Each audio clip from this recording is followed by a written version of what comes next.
All right. My name is Jacob Stewart. I'll be doing my stock recommendation report on JP Morgan Chase and Company.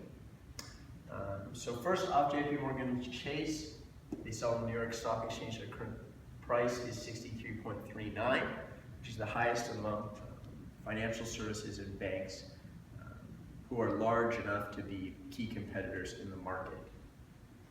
Now, JP Morgan Chase, they have a high stock price as of now. 2003 and 2009, they took sharp dips in their stock price because of how tied to the economy they are. Obviously, they're America's world's largest bank.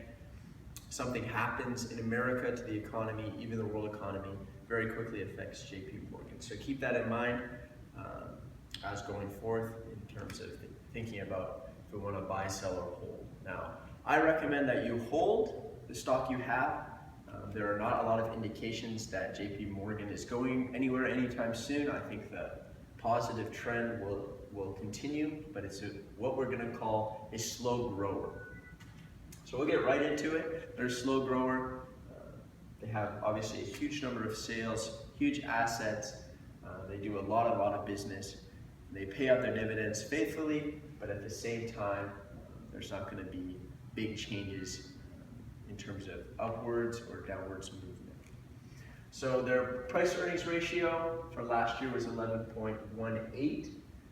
They're estimated to go up 0.6 to 11.24, and looking forward, they actually go down to 9.9. Now the industry average is 12.8, so that doesn't look good in terms of price to earnings, which is where we would invest our money. That's not good to see.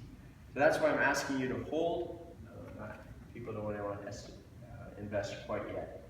But the growth looks good, 1.65. Wells Fargo wagon is 1.33, and Citigroup is 1.69. So they're kind of in the middle. Nothing too bad. The lower the ratio at this point, the better. So Wells Fargo, we'll look at them a little later, but they might be a better investment at this time. Now their yield is 2.77. Looking at that, their earnings per share is 5.9. Both those numbers, pretty good for the industry.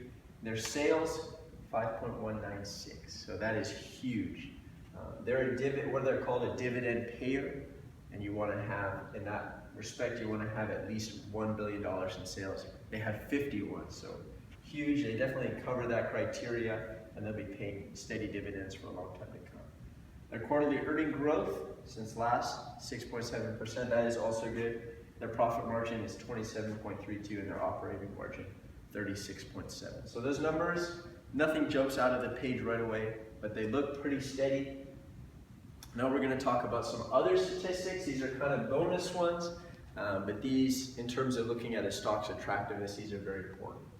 So the free cash flow is not bad, 27.44. Now, a really attractive one would have above 35%, somewhere around there. So we're not quite there, not the most attractive in terms of stock.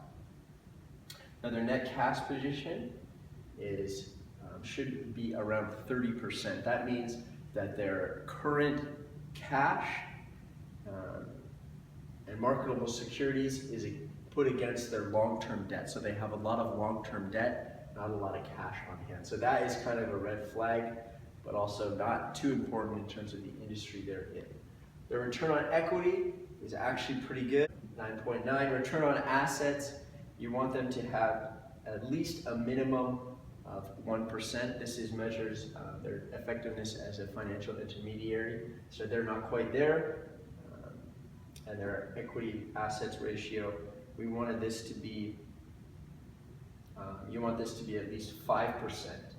This is determines a financial intermediary's health. You want this to be 5%. It's 10. That's great. And lastly, we're going to compare them to Wells Fargo, which we talked about earlier, Bank of America, and Citigroup. So these are their respective stock prices. You can see JP Morgan, the highest by a fair bit. Their earnings per share, they're the highest. And now keep in mind, these are huge banks. The industry average is only 1.93. So the rest of them, very, very high. And their price per earning, you can see they're not the highest. Wells Fargo wagon, or Wells Fargo and Bank of America, are higher. The dividend yield, still not the highest. Wells Fargo beats them in that, but they're right up there. And this is actually their 52-week high. So going back 52 weeks, what was the highest stock price? So you see JP Morgan is down, Citigroup is actually up about 25%, pardon me, down 25%, Bank of America down a fair bit, Wells Fargo Oregon down another 10 points. So this is Peter Lynch. He's a very famous investor. He ran a mutual fund, which is one of the most successful mutual funds in history. He gives Wells Fargo a 91% chance, or 91% positive analysis rating. Bank of America 65, Citigroup 81. He gives JP Morgan a 0. And that's purely because just some of the statistics you see do not pass the minimum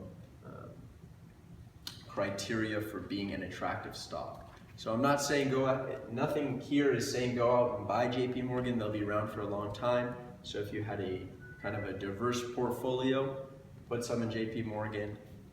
You'll definitely have returns in the next 10 years, but don't go out and invest actively in their current stage. Now, also don't go out and sell your stock.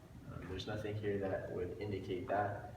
That's why I'm recommending just hold on to the stock you have long term, and they'll continue to pay dividends. Thank you.